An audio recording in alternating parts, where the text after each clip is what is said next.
Hi, everyone. Welcome back to another episode of Planet Football. We're here to break down all the biggest and most important stories happening in the football world. Today, we'll be speaking with Australian soccer star Sam Kerr, as well as the general manager for LAFC, John Thorrington. I'm Grant Wall, and sitting across from me is my terrific, wonderful co-host, Luis Miguel. How are you doing, my friend? I'm good. I'm excited about our podcast, too. I am. That comes out every Monday for your drive time commute home. For listeners out there, we'll be talking about the soccer weekend that was, Premier League, US, other stuff from around the world. I think people are going to enjoy it, hopefully as much as we do. Listen to it. Yes, subscribe. Let's start with the first match day of UEFA Champions League. Real Madrid lost 3-0 at PSG, even though PSG was missing Neymar, Kylian Mbappe, and Edinson Cavani. What do you like about PSG in this game, and what concerned you about Real Madrid?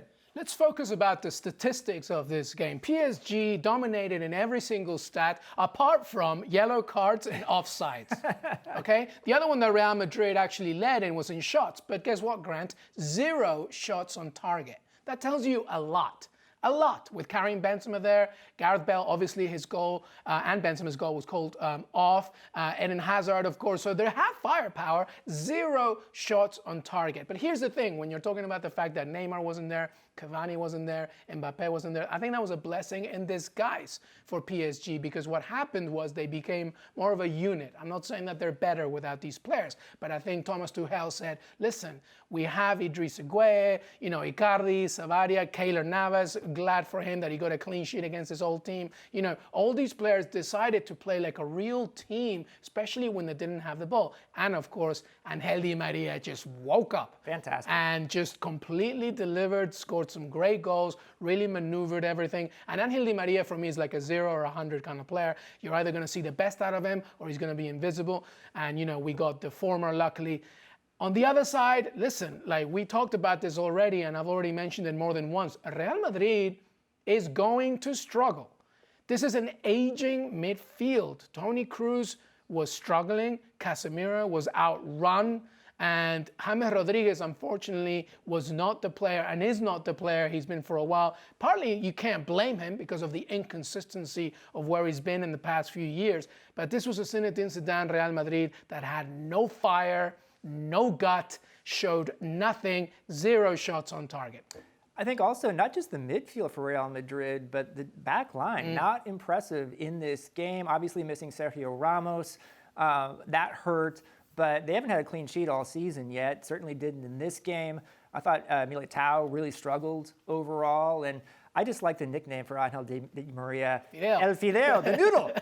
I love it. One of the better ones out there. It's one of my favorite nicknames. And good to see him. Another player like Keylor Navas, very motivated to play against his ex-team, Real Madrid, and show that they can still be a world-class player and beat Real Madrid. I do wonder a little bit if Zinedine Zidane is starting to feel a little uncomfortable.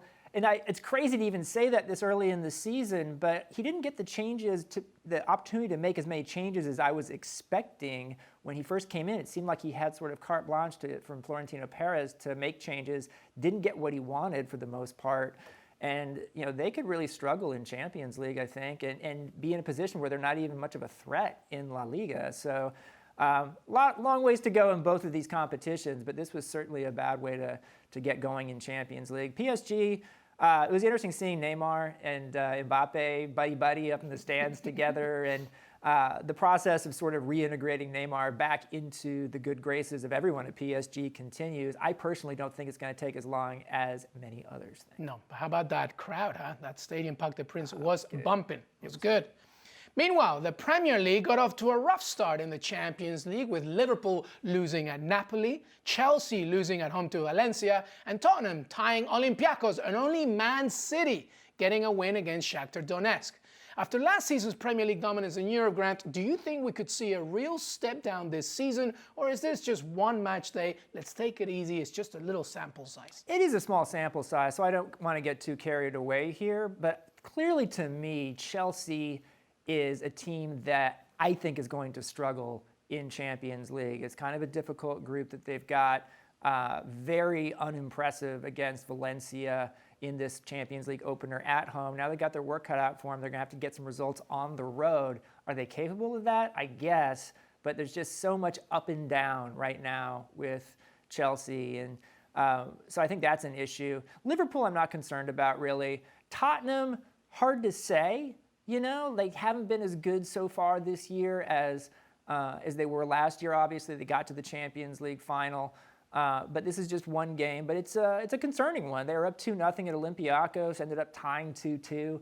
And I think there's just some questions about how certain players are performing for them right now. And the lineup was an interesting one, too. I would have Son basically start every game if I were the coach, but I'm not Mauricio Pochettino. Right. And he's probably thinking about the overall, length of a season, etc. I mean, it's also taken into consideration, aside from the fact that it's just the first match day one, also aside from Chelsea, they were all away from home. I think that says something, right? I mean, listen, I watched the Liverpool-Napoli game. Koulibaly and Manolas, it was their best game yet. They were fantastic. Yeah. They completely nullified, the attack-minded weaponry of, all the players that they have in Sadio Mane and Salah, etc. I think Tottenham, I agree with you. I think it's tough to go into that stadium and try and do something. But listen, and the Chelsea thing, of course, I've always said, there is something that you have to watch out for when it comes to Chelsea, and that's how much can this squad, amidst the transfer ban and all these players going in and out, when the Champions League comes in, the FA Cup and everything. But it was just, one match day, but they did struggle creatively. I will tell you this, though. We talked a lot from last season about the Premier League strength and heading how far into the Champions League tournament. Other teams are waking up to that, and they're realizing, yeah, we are seeing them as big-time rivals, and when they come to our stadium, we have to really try and deliver. So I do think that Liverpool and Napoli will get out of that group. I think the same with Tottenham will get out. Chelsea is the one that worries me the most, just because of the depth in squad and what Frank Lampard, in his new role as manager, will do in arguably the biggest knockout tournament in the world. The only other thing I would add is that when you look at English teams making the finals of the Champions League last year and the Europa League, I don't think that's going to happen every year. That's an outlier situation, even with as much money as is coming into the Premier League from TV rights deals. Don't look for that to happen every year. No, not at all. Moving on, the big Premier League game of the week is Sunday when Chelsea hosts Liverpool. Let's talk about American Christian Pulisic. Grant, USMNT coach Greg Berhalter released Pulisic early, causing him to miss the Uruguay game. And then Chelsea coach Frank Lampard gave Pulisic a grand total of 0 minutes in the next 2 games, including this Valencia loss. What do you make of all this right now? Here's what I would say is the biggest question for me is, why did Greg Berhalter let Christian Pulisic go early? What was the process behind that? Was that Christian Pulisic and his people asking Berhalter to let him miss the Uruguay game so he could go back to Chelsea? Or was that Frank Lampard communicating with Greg Berhalter? I just don't know the answer there. But my question is, why would Greg Berhalter do this? Because he only gets so much time with the U.S. team. And we've been talking a lot about how difficult it is for Greg Berhalter just to have the time to do what he wants with this team. He had a healthy Pulisic who was in for the Mexico game, but then missed several days and a game with the U.S. And when you're with your national team for friendlies, what's happening aside from the game off the field is often as important as what's happening on the field in games. And Pulisic missed out on the second half of that too. Now, when it comes to Pulisic not getting time with Chelsea, look, if you're not earning it, you're not earning it. And so you're not entitled to minutes with your team. I just feel like there's some sort of disconnect there if Pulisic is leaving the U.S. national team early and missing games to go back to his club team and get more days and then get 0 minutes in the next 2 games. That's just a little bit of a does not compute type situation. Yeah, and then Hudson-Odoi is, just signed a new contract. He's coming back after being fresh. So the pick and order, with Pedro and Willian, Mason Mount, of course, to me, there's 2 topics here, right? What is Chelsea's, priority with Frank Lampard? What is he looking in terms of his own team and what does he need? And to me, the one word that really sticks out is trust. Does Frank Lampard trust Christian Pulisic enough right now? I haven't seen minutes at all from the American. And as we talked about the money that they spent on him, it's interesting and we don't know exactly what's happening, but does Frank Lampard right now have a system? And in that system, at this moment, does Pulisic even fit in it. I mean, there's no denying that obviously at some point he has to play, right? Whether it's FA Cup, League Cup, or even the next game in Liverpool, whether he starts or not is another question. So that's the priority for Chelsea. I agree. What was the thinking then if he was leaving early and not playing that Uruguay game for Berhalter? Because I tell you what, Edson Alvarez scored in the Champions League this week. Hector Herrera scored. Chicharito scored. All prominent players in the Mexican team. So when we're thinking in terms of the U.S. men's national team and what it means in terms of, World Cup qualification, Nations League, whatever, these players need their minutes. So it's a little worrying that you're not seeing minutes in the league, you're not seeing minutes in the Champions League. What is the situation there? And to me, it all falls down to trust. Is Frank Lampard trusting Christian Pulisic enough at this moment? We'll see, and we'll see if he gets minutes this weekend. If you spend $73 million on a player, you think you would give him some chances. Absolutely. Moving on here, we probably have a bit of time this season before many coaches start getting fired. But the figure of Jose Mourinho sort of looms over things as an available hire. Where do you see him working next and when? I think there are three choices. I think that we're talking a lot about Real Madrid these days, right? That there's one for me. I mean, I don't know if I see Zinedine Zidane lasting the entire season. Who knows? I mean, the Real Madrid saga is always an interesting one, and especially when Florentino Perez is your president and owner, right?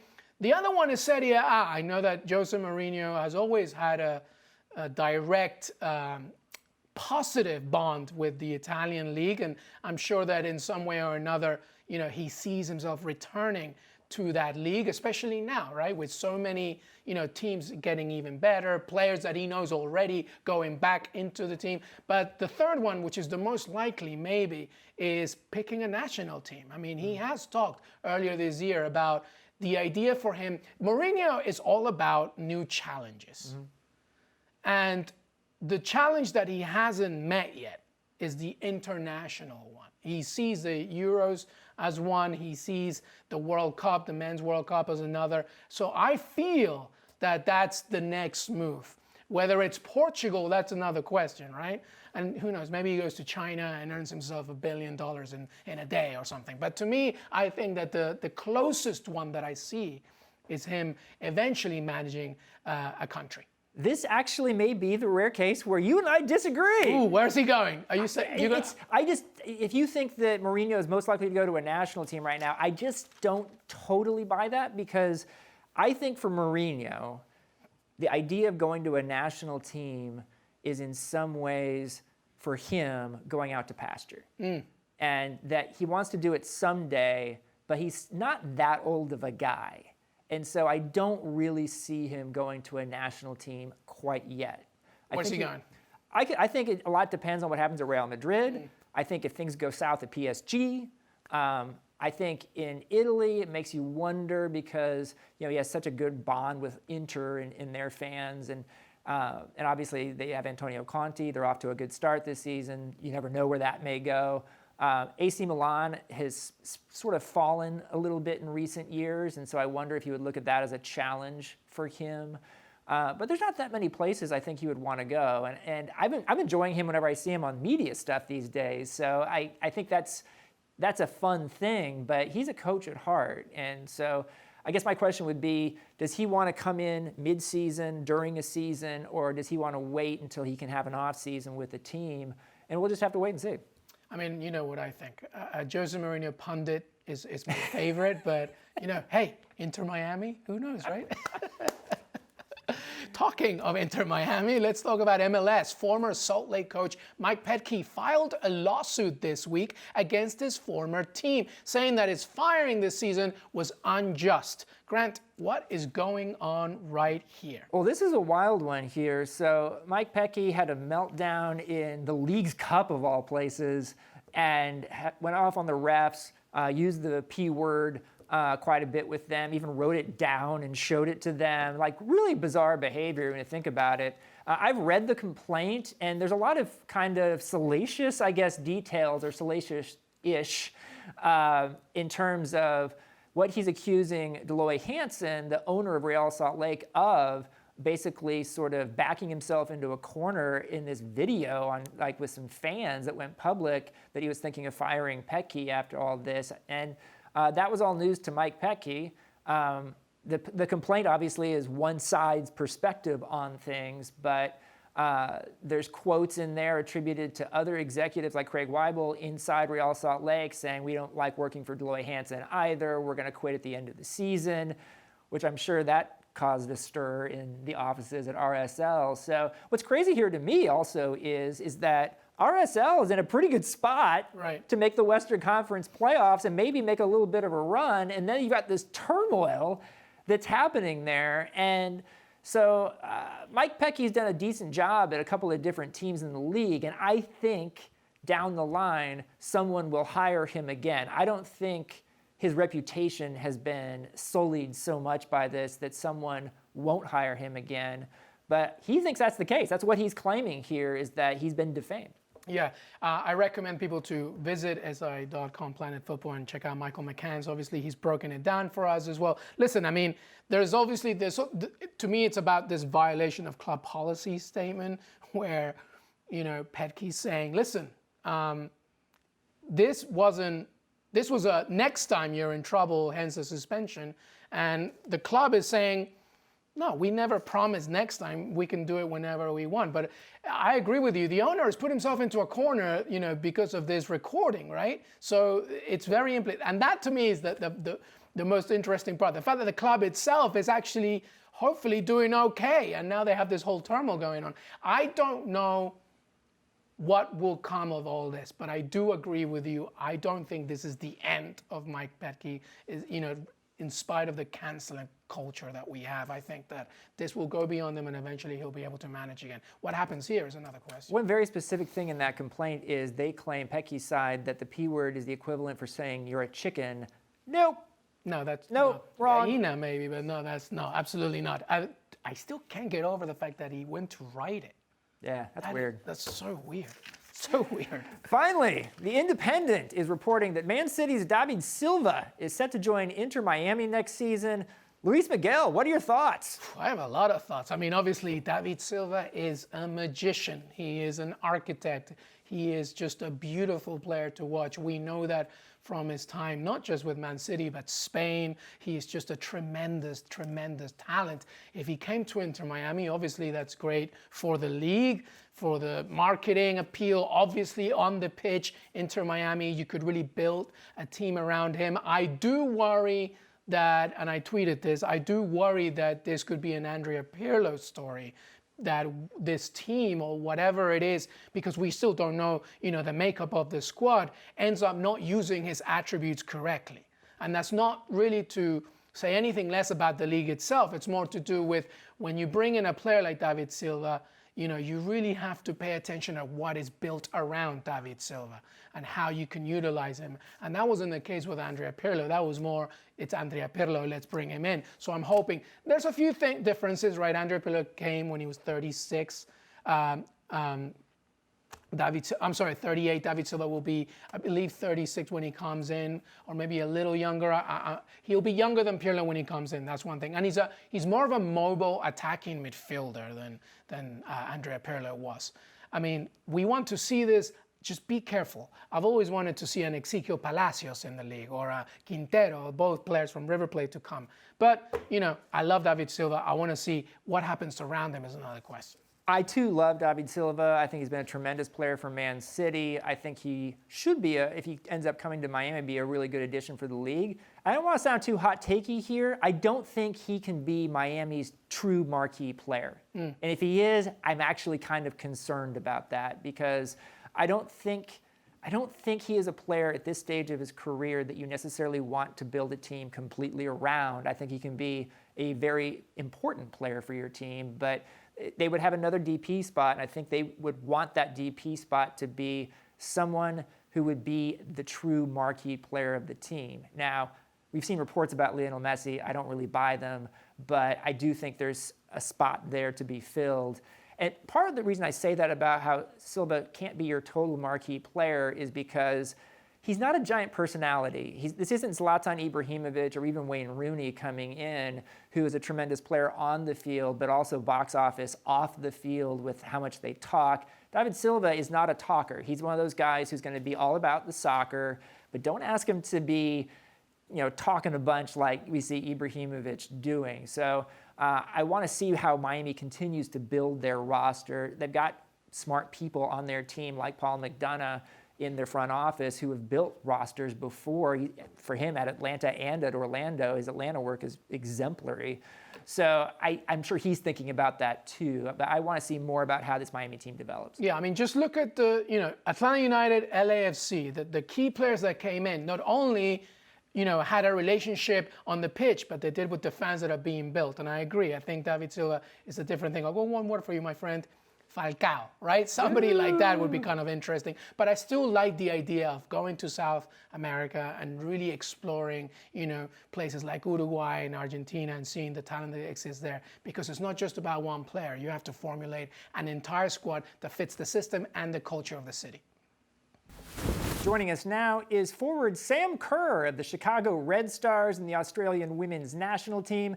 She is well on her way to a third straight NWSL Golden Boot with a league-leading 16 goals on the season. And Chicago is in second place behind North Carolina with the top 4 teams making the playoffs. Sam, thanks for coming on the show. Thanks for having me. Let's start with your Chicago team, which has won 3 straight games at an important time, and it comes after you guys had lost 3 straight games. What do you think has changed during this 3-game winning streak for you guys? Yeah, it was tough. Obviously, we didn't expect to lose those games, but I think for us, it's just been the mentality. We've got back into the swing of things. We had players coming and going and coming back from injury. So for me, it just feels like we've got the team back together and everyone's fit and healthy, and they were must-win games for us, so the mentality changes a little bit. Sam, next up for you is Washington Spirit. Last time you guys met was a narrow 1-0 win for your side. They still have plenty to play for, looking outside in for a playoff spot. How do you see this one going? Yeah, well, for them, it's a must-win game, so it's going to be tight. And, we struggled. We beat them 1-0 last time, but they held us right to the very end, and they were a tough team to break down, so it's not going to be easy. And look, if we can win this game, it's massive for us, but we're not taking them lightly. Obviously, this is a must-win game for them, so it's the final. Sam, you've scored 10 of your league-leading 16 goals since returning from the World Cup this summer. How big was the fire inside you after the World Cup to come back and really be a scoring force even more in the league for Chicago? Yeah, obviously it was disappointing to get knocked out of the World Cup like we did, but this is my job. This is what Chicago pays me to do. So I've got a lot of motivation, obviously, but at the same time, this is, what I'm on the field to do. So I'm just lucky I have so many amazing teammates around me that set me up, and I feel at home here at Chicago, so it's easy to score as many as I have been. Sam, when I watch you play, honestly, it feels like you're 6'2" or like 6'3". But you're not, you're 5'6", but you play with this fire, as Grant mentioned. And I wonder if a lot of it has to do with Aussie rules footy and you playing that sport when you were a kid and your brother and your father. Does that help you at all, do you think, the physicality of what it was like when you were a kid? Oh, for sure. I think, the athleticism required in AFL is much different to football, and it adds a different aspect of my game. And, I grew up playing footy till I was 12, so I definitely think it helps. The physicality is a little bit different, and I think it taught me a lot. So I'm very, very grateful for that time. And, my brother and my dad teach me when I was young, but it's very different, but very similar at the same time. All right, Sam, let's play a little quiz game here, okay? First of all, do you play FIFA, the video game? I do. Okay, so the latest version, right, FIFA 20 coming out, has given you a fantastic rating. Do you know what it is? I actually don't. I think last year I was pretty high up there, but I haven't seen the new game yet, so I don't. It's 92. 92. That's the second best in the game behind, and here's the second question, do you know who? You're the second best. Do you know who's won? It'd probably have to be Ada. Is she in it? No, she's not. Obviously, has not been part of the last summer's World Cup. Give you another chance. Pino? Yeah, yeah, Megan Rapinoe. That's right. Do you think you should be number Not bad. one? What do you think? Nah, I don't know. I'm happy in the 90s. I'm happy that's the highest score I've got ever. Just to finish up here, Sam, the Players Union representing Australia's women's and men's national team players, which you're a part of, has called for FIFA to give equal prize money to the men's and women's World Cups. Why do you think it's important for FIFA to make that change? Yeah, I think it's important just based on the fact that it's the same game. It doesn't matter who's playing it, and we obviously feel very strongly and are very proud of our federation, the PSA, being behind us. We do a lot of work with them, and obviously with the changing of the last pay, it only increased the pay for us, the pay gap. So it's important, and it's just one of those things that comes down to respect. And I think for us, it's a movement, and we're proud to be a part of it. Well, Sam Kerr, it's been a lot of fun to watch you play this year, and good luck the rest of the way in the NWSL. Thanks, guys. And now it's time for our Games of the Week. Luis Miguel Echegaray, what is yours? My game of the week is AC Milan against Inter Milan. And here's why. Pretty simple, really. It's one of the greatest derbies in modern football. And, we've been talking about Inter Milan a lot. And they've done great so far in the league, getting maximum points, leading the table right now, and AC Milan only losing one. But obviously, this is about just one of those derbies that you just want to watch. And the fact that it's the first one kicking off Serie A is just really, to me, incredible. I mean, obviously, I want to see how Antonio Conte does, Lukaku serving himself against, our rival as it is AC Milan. San Siro is obviously such a historic stadium. I can't wait for this one. Looking forward to that one. My game of the week is Chelsea-Liverpool, which you can watch on Sunday, 11:30 a.m. Eastern. Here's why I think you should tune in. Luis Miguel, this is a good game in the Premier League. Game of the week. Chelsea at home, really bad result in Champions League midweek. At home, losing to Valencia, which is in turmoil of its own. And some real concerns about kind of what's going on at Chelsea. And it seems like week to week we have a new storyline at Chelsea. Sometimes, like last week, we talked about, oh, nice win at Wolves. Well, then you had the midweek problem against Valencia. Now you've got Liverpool, perfect in the Premier League, coming to Chelsea. Liverpool coming off its own midweek Champions League loss. So they tasted an L for the first time this season. And you never know what you're going to get with this Chelsea. And part of the reason is you don't know necessarily who's going to play. So from an American perspective, Christian Pulisic goes back early from the U.S. men's national team camp, plays 0 minutes over the next 2 games. And I'm all for earning playing time. And Christian Pulisic has certainly gotten a few starts already this season and maybe hasn't performed to the way he wanted to in all of those. But you also paid $73 million for this guy. And so I'll be surprised if he doesn't figure in some way, shape, or form. Now, will he against Liverpool? We'll have to wait and see.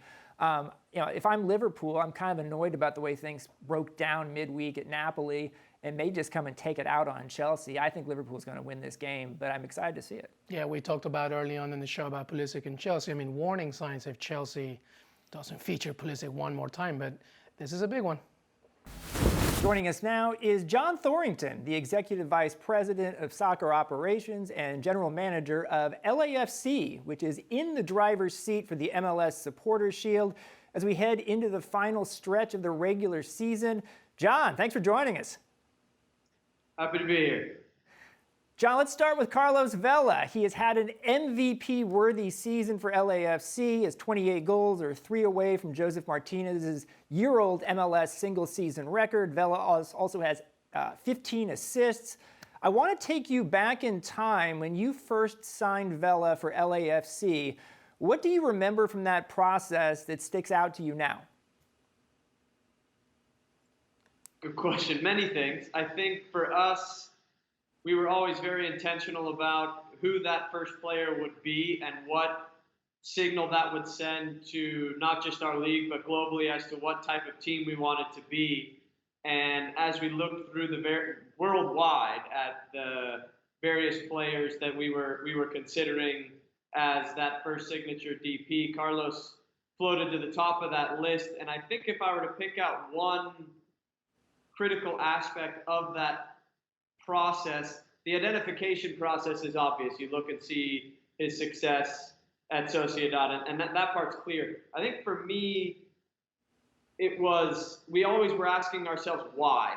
Why would a player who has European options come to LAFC, come to MLS, etc.? And I think for us, the answer to that is Carlos recognized that we were at least at that point going to try to do something very different and ambitious. And I think he saw a unique opportunity where he could really have this tremendous impact, which we are now seeing, which perhaps had he gone to one of his amazing options that he had in Europe, Carlos, in my opinion, would make a difference in any team in the world.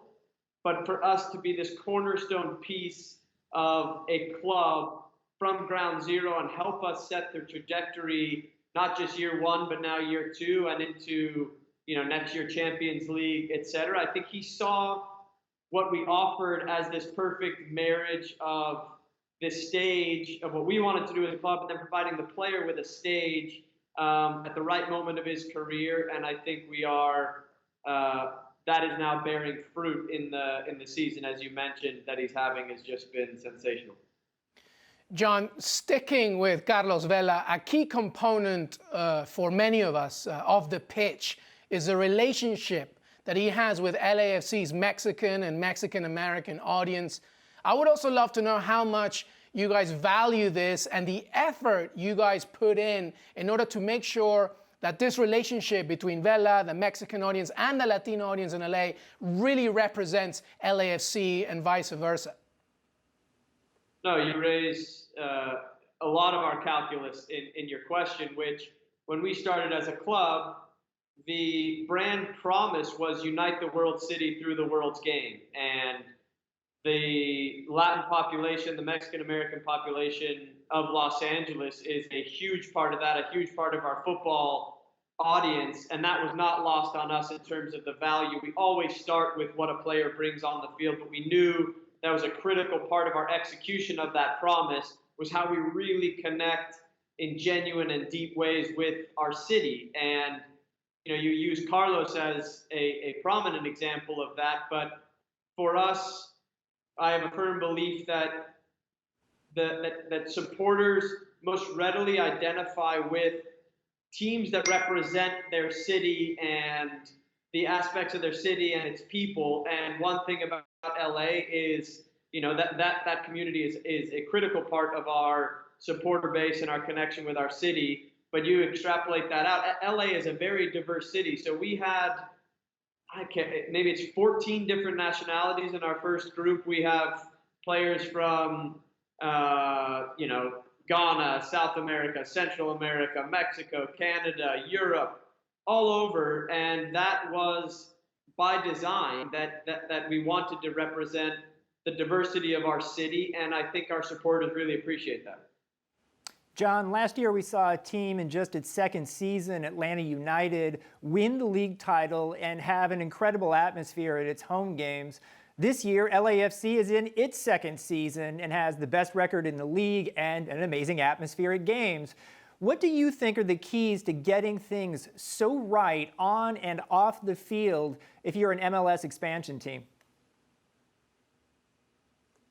Ooh, that's a tough one. I think a number of things have to align. I think you have to have a very aligned vision from your owner on the business side, from your owner through the business side and its operation, the sporting side and its operation. And I think what I would count myself very grateful for, as maybe Carlos Bocanegra and Darren Eales and Atlanta staff would say the same, the runway we had for 2 years. So I was hired in January of 16 to prepare for 18, to really make very intentional decisions. We set out our vision of what we want this club to be like, and we set out, I can't think of a better term, but like a soccer decision-making filter. And everything we do then comes through this filter, and that means saying no to a lot of really good options. but then determines who's the best coach to implement this vision, who's the best signature designated player. What should we do with our other with our discretionary spend? How much should we spend? What do we need to do to capture our city's audience, and do this really deep study and analysis to then chart a very deliberate and convicted course. And I think that, and I'm not going to take credit for that, I would say that's the wisdom of our incredible ownership group, and thus far it's just been executing upon that plan. And you know, I think Atlanta did a fantastic job of that last year, and I hope you are talking to a GM next year saying, last year LAFC in its second season of existence also won an MLS Cup. So that's certainly our ambition, and a lot of things need to align. But this process started 3.5 years ago. John, I think I know the answer to this, but how important has Bob Bradley been as part of not just the coaching process, but the ability to help you plan out LAFC's overall vision? Will you tell me what is the answer to that? Well, tell it to me again. Okay. No, for me, obviously, you know, Bob as a coach is well respected. I don't need to speak to his ability as a coach.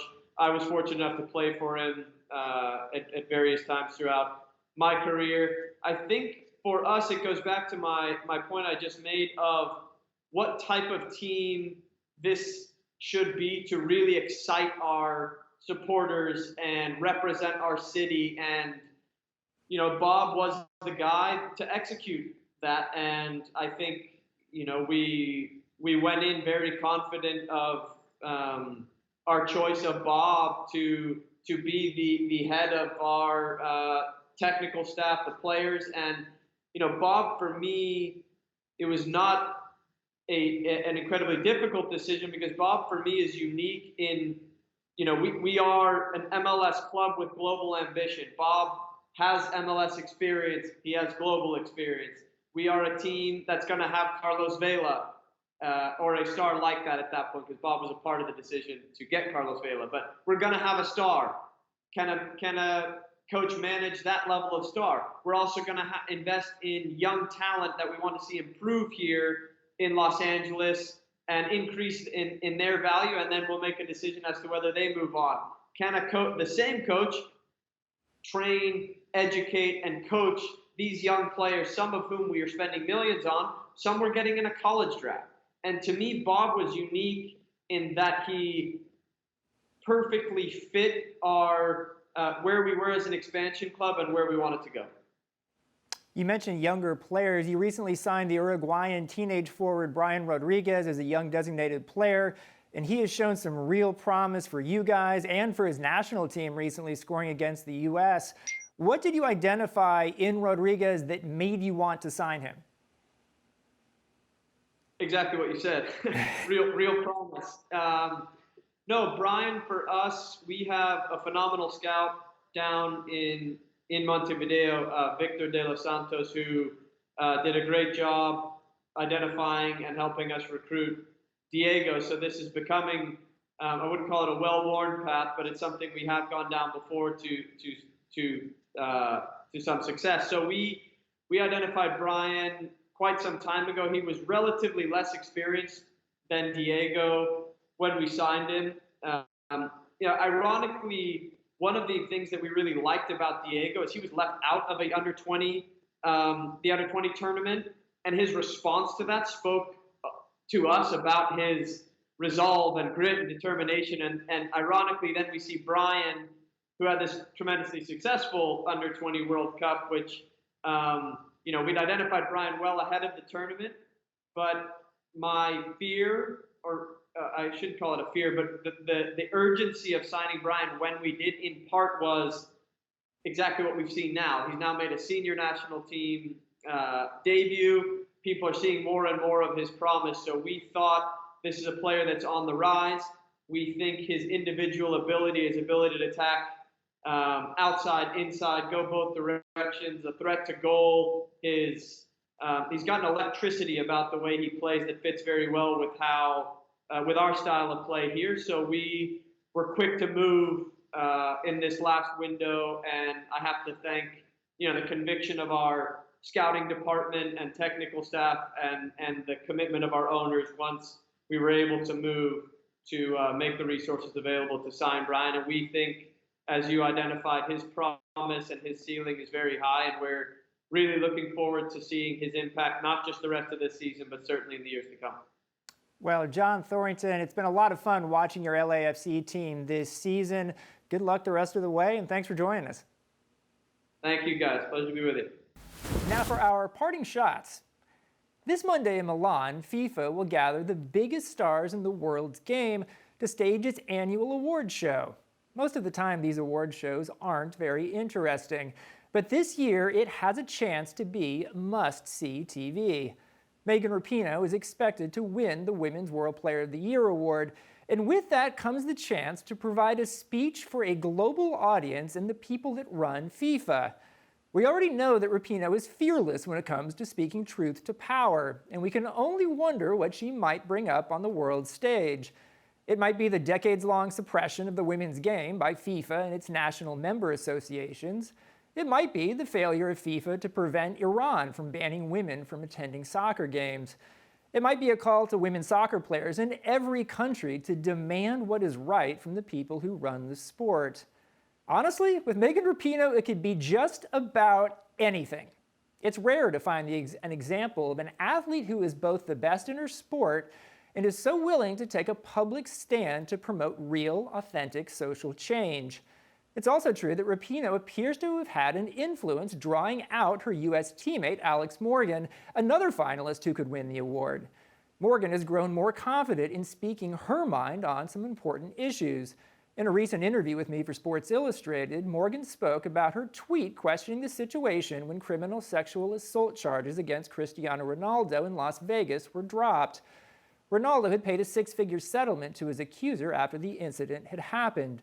Morgan told me, quote, "I think there's too much evidence to cover up, and I think at the end of the day, money helps put stories down.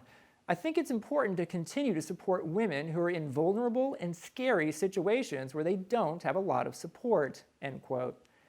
It will be interesting to see what kind of reaction men's finalist Cristiano Ronaldo has when he sees Alex Morgan on Monday in Milan.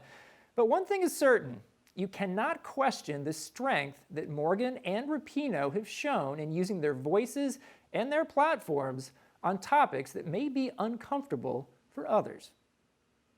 Yeah, well said, my friend, and I'm very interested to see what Megan Rapinoe will say. I think I'll go more so with your second paragraph. I don't know what she's going to do. Maybe she might even bring some people along on stage with her. I think what's very important to remember is that we need these stages, at least, for players like Rapinoe and Morgan and others to speak up and say what they believe and what should be done.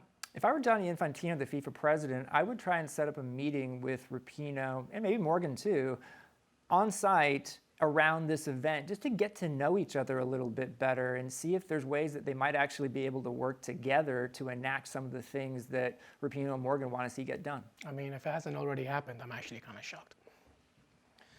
This past weekend, the Tribeca Television Festival debuted Cantera 5v5, a five-part docu-series where 5 aspiring young players from Latin America to Europe compete in Gatorade's global tournament for 14 to 16-year-olds. Since the tournament started 4 years ago, more than 18,900 teams have competed, which continues to fuel a new generation of players and given them the chance to compete on a global stage. It's directed by Jeff and Michael Cymbalist, known for projects such as Pele, Birth of a Legend, and ESPN's excellent The Two Escobars. The reason why I bring this project is because I really think we need more and more soccer film productions that can help fans, especially US fans, understand the many, many inspiring stories from around the world. We call it the beautiful game, not just because what happens on the pitch, but also because who plays the game in the first place, and who doesn't, and who needs the chance to play. It's why we need to give more attention to organizations like Alianza de Futbol or Football Beyond Borders in the UK. Because as much as we love to talk about the professional game, from the Champions League to the World Cup, we have to remember most of these superstars at one point or another were just kids in the streets playing late at night with their friends, hoping to one day make it big. This game of ours is the world's game. Let's keep creating projects to highlight this very point. I agree with you. I mean, and what we're starting to see too now is more international soccer film and video projects get the green light. And I'm really in favor of this, obviously, but I think what we're seeing is Netflix is so global at this point, Amazon Prime is so global at this point, and soccer obviously is too. And so there's some really good projects. You've reviewed a lot of them for Sports Illustrated. We just saw this week that the story about American Samoa with Thomas Rongen, which is such an amazing documentary. Played by Michael Fassbender. Thomas Rongen's going to get played by Michael Fassbender, which is absolutely insane. Incredible. And so, like, big-time projects like that are getting the green light, and I hope that part of that are the projects that you're talking about here, too. Yeah, I mean, I was an actor and a writer for a lot of years, and so I have a very close affinity to the creation of content, especially fiction, and when it comes to, gelling it with soccer, it's just better for it. And that is it for this week's episode of Planet Futbol. Thanks for joining us for episode 87, and catch us next week and every week after that on Thursdays on SITV, YouTube, or SI.com. Check out Luis and me. We'll be hosting a podcast every Monday now talking about the weekend in soccer.